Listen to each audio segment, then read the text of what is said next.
The Dark Truth: How Slavery Built the United States of America. The story I'm about to tell you isn't one that sits comfortably in the mind. It's not the kind of narrative that allows you to sleep peacefully at night or look at the towering monuments of American achievement without feeling a deep, unsettling tremor in your chest. This is a story about how a nation built its glory on the backs of the enslaved, how it erected its temples of democracy on foundations soaked in blood and tears, how it sang songs of freedom while millions languished in chains. This is the dark truth about how slavery built the United States of America. Close your eyes for a moment and imagine standing on the deck of a ship in the year 1619. The wood beneath your feet is slick with salt water and something else, something darker that you don't want to name. The air is thick with the stench of human suffering, a smell so overwhelming that it seems to have physical weight. Below deck, in spaces so cramped that human beings cannot stand upright, hundreds of African men, women, and children are packed together like cargo. They are not treated as people. They are inventory. They are investments. They are the living machinery that will power an economic revolution unlike anything the world has ever seen. When that first ship arrived in Jamestown, Virginia, carrying approximately 20 enslaved Africans, no one could have imagined that this moment would set in motion a system of human bondage that would last for 246 years. 246 years of mothers watching their children sold away from them, their cries echoing across auction blocks while wealthy men debated prices like they were discussing livestock. 246 years of fathers working themselves to death in fields that would never belong to them, under a sun that beat down with the same merciless intensity as the whips across their backs. 246 years of dreams deferred, of potential crushed, of human beings reduced to property in the eyes of the law and in the ledgers of plantation owners. But this story isn't just about cruelty for cruelty's sake. It's about something far more calculating, far more systemic. It's about how the enslavement of African people became the engine that drove American prosperity, the foundation upon which an entire nation's wealth was constructed. Every brick in every mansion, every cobblestone on every street, every dollar in every bank vault in early America has a connection to the labor of enslaved people. This isn't hyperbole. This isn't exaggeration. This is historical fact, documented in ledgers and account books, in shipping manifests and property records, in the very architecture of American capitalism itself. Consider tobacco, that golden leaf that became the first great cash crop of the colonies. The Virginia tobacco plantations required endless labor, back-breaking work under conditions that would kill a person within years. White indentured servants couldn't be worked hard enough, didn't provide a permanent labor force, could claim their freedom after their contracts expired. But enslaved Africans, they could be worked for life. Their children could be worked for life. Their children's children could be worked for life. This wasn't just labor, it was generational theft on a scale so massive that the human mind struggles to comprehend it. The tobacco fields stretched as far as the eye could see, rows upon rows of broad green leaves that represented liquid gold for the plantation owners. Enslaved people would wake before dawn, when the air was still cool and damp with dew, and they would work until darkness made it impossible to see the plants in front of them. Their hands would blister and bleed from the constant handling of the rough leaves. The nicotine would seep through their skin, making them sick, giving them headaches and nausea that they had to work through because there was no rest, no respite, no mercy. Children as young as 5 or 6 would work alongside their parents, learning early that their lives had no value beyond what they could produce. As tobacco made Virginia wealthy, rice made South Carolina into one of the richest colonies in British America. But rice cultivation in the swampy lowlands was deadly work. Malaria, yellow fever, and other diseases turned the rice fields into killing grounds. Enslaved Africans, some of whom brought sophisticated knowledge of rice cultivation from West Africa, were forced to work in these fields because plantation owners viewed their lives as expendable. The irony is cruel and profound. These enslaved people possessed technical knowledge that was invaluable. They understood sophisticated irrigation systems. They knew the precise timing required for planting and harvesting. They brought centuries of agricultural expertise from their homelands. And yet they were treated as if they had no intelligence, no knowledge, no humanity worth recognizing. The rice plantations operated on what was called the task system. Each enslaved person was given a specific amount of work to complete each day, and the tasks were designed to take every moment of daylight, and then some. They would stand in water up to their knees, sometimes up to their waists, planting rice in the spring mud. The water was thick with mosquitoes that carried disease. Snakes slithered between the rows. The heat was suffocating, pressing down on them like a physical weight. And they planted, and they weeded, and they harvested, and they processed the rice, every step of the journey from seed to market accomplished by their hands, their knowledge, their labor that was stolen from them every single day. The wealth generated by rice was staggering. Charleston became one of the most prosperous cities in colonial America. Its elegant townhouses and refined culture built on a foundation of human bones buried in rice paddy mud. The great families of Charleston built their fortunes on rice, and those fortunes bought them political power, social prestige, and a lifestyle of luxury that rivaled European aristocracy. They sent their sons to be educated in England and France. They filled their homes with imported furniture and fine art. They threw parties that lasted for days, with endless food and wine and entertainment. And all of it, every moment of beauty and pleasure they enjoyed, was purchased with the suffering of people they owned. Then came cotton, and with it, an explosion of slavery that would reshape the entire nation. In 1793, a man named Eli Whitney invented the cotton gin, a machine that could separate cotton fiber from its seeds 50 times faster than human hands. This innovation should have reduced the need for slave labor. Instead, it did the opposite. It made cotton production so profitable that the demand for enslaved workers skyrocketed. The Cotton Kingdom expanded across the Deep South like a plague, consuming everything in its path. Mississippi, Alabama, Louisiana, Texas, these states were built on cotton, and cotton was built on slavery. Cotton was called white gold, and it transformed America into an economic powerhouse. By the 1850s, cotton represented more than half of all American exports. The entire global textile industry depended on American cotton, which meant it depended on American slavery. Britain's massive textile mills, the engines of the Industrial Revolution, ran on cotton picked by enslaved hands in the American South. The connection between slavery and industrialization, between the most brutal form of labor exploitation and the most advanced form of manufacturing, reveals something profound about how capitalism developed. Modernity was built on the backs of people working with the most primitive tools under the most oppressive conditions. The work of picking cotton was torture disguised as agriculture. Each enslaved person was expected to pick hundreds of pounds of cotton per day.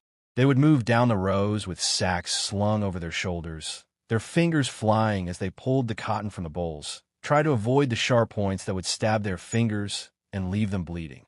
The overseers would watch constantly, whips ready, demanding more speed, more production, more cotton. At the end of the day, each person's cotton would be weighed, and if they hadn't picked enough, they would be whipped. The quota would increase each year as people became more experienced. So there was never any relief, never any sense that hard work would be rewarded. There was only more work, more demands, more punishment. By 1860, the eve of the Civil War, the 4 million enslaved people in the United States represented the single largest financial asset in the entire American economy, worth more than all the nation's railroads, all its factories, all its banks combined. Let that sink in for a moment. Human beings treated as property were the most valuable commodity in America. The wealth tied up in the bodies of enslaved people exceeded $3 billion, an astronomical sum in 19th century terms. This wasn't a marginal part of the American economy. This was the American economy. Think about what that means in practical terms. A healthy young enslaved man in his 20s could be worth $1,500 or more, equivalent to tens of thousands of dollars today. An enslaved woman of childbearing age was valued even higher in some markets because she could produce more enslaved workers. Children had value from birth. Entire fortunes were built on buying and selling human beings. There were traders who specialized in nothing else, who would travel from plantation to plantation, inspecting people like they were examining horses, checking their teeth, their muscles, forcing them to demonstrate their strength and abilities. The domestic slave trade, the buying and selling of enslaved people within the United States, was a massive industry that destroyed countless families and generated enormous profits for the traders and auctioneers and everyone else involved in the business of human commodification. But the story of how slavery built America extends far beyond the plantations of the South. This is where the narrative becomes even more disturbing, even more all-encompassing. The entire nation, North and South, was complicit in and profited from the slave economy. Northern textile mills in Massachusetts and Rhode Island depended on Southern cotton. Their owners became fabulously wealthy, transforming raw cotton, picked by enslaved hands, into finished cloth. The mills of Lowell and Lawrence employed thousands of workers, mostly young women from New England farms. But the wealth that built those mills, the capital that funded them, the raw materials that kept them running, all came from slavery. Northern shipbuilders constructed the vessels that transported enslaved people across the Atlantic in the Middle Passage, that nightmare journey where 20% or more of the human cargo died en route, their bodies thrown overboard to the sharks that learned to follow the slave ships. The ships were designed specifically for this purpose, with platforms built between the decks to maximize the number of human beings that could be crammed into the hold. The conditions were indescribable. People were chained together, unable to move, lying in their own waste for weeks or months. Disease spread rapidly in the darkness and filth. Many died from dysentery or other illnesses. Some died from despair, choosing starvation over continued existence in such horror. The smell of a slave ship could be detected from miles away, a stench of death and suffering that permeated everything. New York City, that great metropolis of commerce, was deeply entangled with slavery. Its banks financed the purchase of enslaved people and the operation of plantations.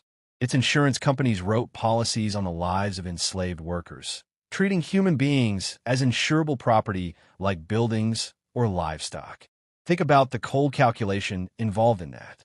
An insurance company would assess the risk of insuring an enslaved person's life, would calculate premiums based on factors like age and health and type of work, would pay out claims when enslaved people died, compensating the owner for the loss of property. This transformed slavery from a regional Southern institution into a national financial system in which Northern businesses had enormous stakes.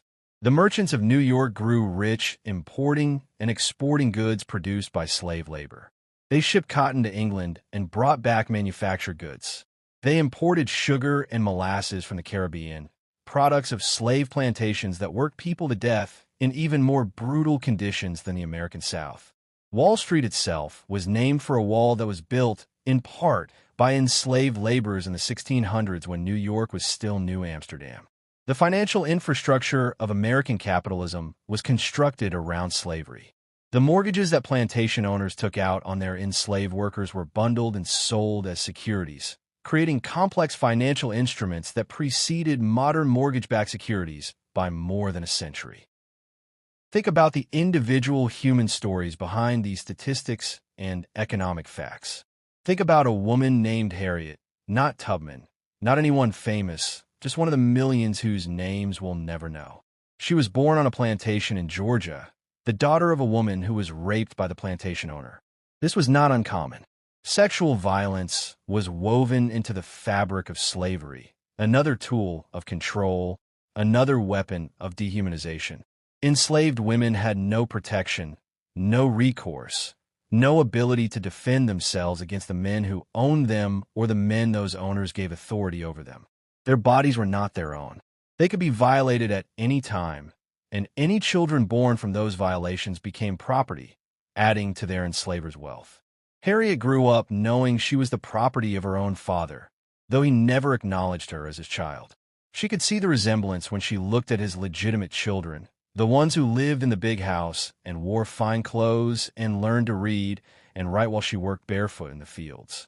She worked in the fields from the time she was 6 years old, her small hands bleeding as she picked cotton until her fingers became calloused enough to withstand the sharp bowls. She watched other children her age, white children, playing while she worked. She learned early that her life was worth nothing beyond what she could produce, that her pain didn't matter, that her dreams and hopes and desires were irrelevant. When Harriet was 14, she watched as her mother was sold away to a plantation in Mississippi. The sale happened quickly, without warning. One morning her mother was there, and by afternoon she was gone, chained to a line of other enslaved people being marched away to the Deep South. Harriet screamed and tried to run after her, but she was held back, forced to watch her mother disappear down the road. She never saw her mother again. She never knew if her mother was alive or dead, whether she ever stopped crying for the children she'd been torn away from, whether she survived the brutal conditions of the Deep South plantations where enslaved people were worked to death and then replaced because it was cheaper to buy new workers than to maintain the ones you had. Harriet herself was sold when she was 16 to a man who specialized in breeding enslaved people, treating human reproduction like animal husbandry. She bore 7 children before she was 30, for sold before they could walk. The trader would come, would examine the babies, would offer a price, and they would be gone. She never knew their names, never held them long enough to memorize the feel of their weight in her arms. The grief of those losses never healed. How could it? Each stolen child was an open wound that could never close, a piece of her heart ripped away and sold for profit. This was not unusual. This was normal. This was the everyday reality of slavery.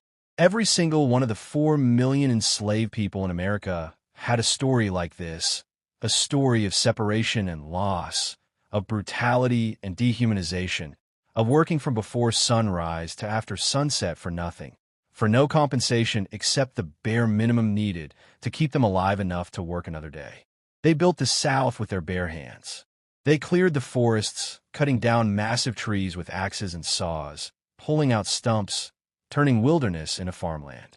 They drained the swamps, digging drainage ditches and water filled with snakes and alligators, creating land that could be cultivated. They constructed the roads that connected plantations to markets, laying stones and gravel under the burning sun. They erected the buildings, from the grand plantation houses to the barns and outbuildings, using skills in carpentry and masonry and blacksmithing that they were never given credit for. They planted and harvested the crops that made their enslavers wealthy beyond imagination. Cotton, rice, tobacco, sugarcane, indigo, all the great cash crops of the South were planted, tended, and harvested by enslaved hands. The knowledge required to do this work successfully was substantial. People had to understand soil conditions, weather patterns, plant diseases, optimal timing for every stage of cultivation. Enslaved people developed innovations and improvements in agricultural techniques. But those innovations were credited to their enslavers, the same way all the value they created was stolen from them. The plantation owners lived in a parallel universe of unimaginable luxury, luxury that only existed because enslaved people had no claim to the value they created. A successful plantation owner could enjoy a life of leisure that would make European aristocrats jealous. They held elaborate balls in mansion houses where enslaved people served food they had cooked using recipes and techniques they had developed or preserved from African culinary traditions. The elegant meals served at these gatherings required hours of preparation, cooking over open fires in separate kitchen buildings, carrying heavy platters back and forth, serving the guests with perfect deference while being treated as invisible. The enslaved people cleaned dishes they would wash, scrubbing and polishing until everything gleamed. They tended to guests whose comfort depended on the invisible labor of people who would sleep on dirt floors and wooden shacks, structures that barely kept out the rain and cold, with no heat except what came from cooking fires, no comfort except what they could create for themselves. They laundered the fine linens and elegant clothes, spending hours washing and ironing and mending. They cared for the children of their enslavers, nursing them, raising them, teaching them their first words, loving them even while knowing those children would grow up to own them or people like them. The cognitive dissonance required to live this way, to speak of liberty and natural rights while owning human beings, created a psychological and moral rot that infected every aspect of American culture. The enslavers had to convince themselves that the people they owned were not fully human, that they lacked the capacity for full feelings and thoughts, that they were happier in slavery than they would be free. These lies had to be told and retold, believed and reinforced, taught to children and preached from pulpits and enshrined in law, because the alternative was to confront the monstrous evil of what they were doing. And this is where we must confront perhaps the most disturbing aspect of this history, the way that America constructed an entire ideology to justify the unjustifiable. The Founding Fathers, those men we venerate as champions of freedom, were, many of them, enslavers themselves. Thomas Jefferson, who wrote that all men are created equal and endowed with unalienable rights to life, liberty, and the pursuit of happiness, owned more than 600 human beings over the course of his lifetime. He never freed most of them, not even in his will, because he was deeply in debt and his enslaved workers were his most valuable assets. He wrote beautifully about freedom while enslaving people. He fathered children with Sally Hemings, a woman he owned, a woman who could not consent because she had no power to refuse him. His children with her were his property under the law. George Washington owned 317 people. He ordered that his enslaved workers be freed upon his wife's death, but only after he and his wife had lived out their lives in comfort sustained by enslaved labor. James Madison owned more than 100 people. James Monroe, Andrew Jackson, the list goes on. These men spoke eloquently about freedom while denying it to those whose labor built their estates, funded their political careers, gave them the leisure time to philosophize about liberty. The contradiction was built into the foundation of the American experiment, and we are still living with the consequences. The Constitution itself, that sacred document, was a compromise with slavery. The 3/5 clause counted enslaved people as 3/5 of a person for purposes of representation, giving Southern states more political power based on the people they enslaved while denying those same people any rights whatsoever. This gave slaveholding states disproportionate power in Congress and in the Electoral College. It meant that enslavers were rewarded politically for owning more people, given more say in government, because they held more human beings in bondage. The Fugitive Slave Clause required northern states to return escaped, enslaved people to their enslavers, making the entire nation complicit in maintaining the system. A person could escape to a free state, could live there for years building a new life, and could still be captured and dragged back to slavery. Free states had to cooperate in this kidnapping, had to allow slave catchers to operate within their borders, had to return people to bondage even when it violated their own laws and principles. The Constitution protected the international slave trade for 20 years after ratification, ensuring that the horrors of the Middle Passage could continue unabated until 1808. America built an entire pseudoscientific edifice to justify slavery, claiming that black people were biologically inferior, less intelligent, more suited to physical labor, happier in bondage. These lies were taught in universities by respected professors. They were preached from pulpits by ministers who twisted scripture to support slavery. They were enshrined in law by judges and legislators. They were published in books and newspapers and medical journals, given the veneer of scientific respectability by people who should have known better but chose profit and prejudice over truth. These lies seeped into every aspect of American culture, creating a racial hierarchy that persists to this day. The ideology of white supremacy that was created to justify slavery didn't disappear when slavery ended. It evolved, adapted, found new forms of expression, but the core belief in black inferiority that was necessary to maintain slavery remained embedded in American culture and institutions. Slavery didn't just build America's physical infrastructure and economic wealth. It built the racial caste system that continues to shape American society, that determines who has access to opportunity and resources, who is treated with suspicion or violence, whose lives are valued, and whose are treated as disposable. This is the truth we must reckon with. This is the dark foundation beneath everything America has become. And the story continues, reaching forward through time into our present moment, shaping everything in ways we are only beginning to fully understand.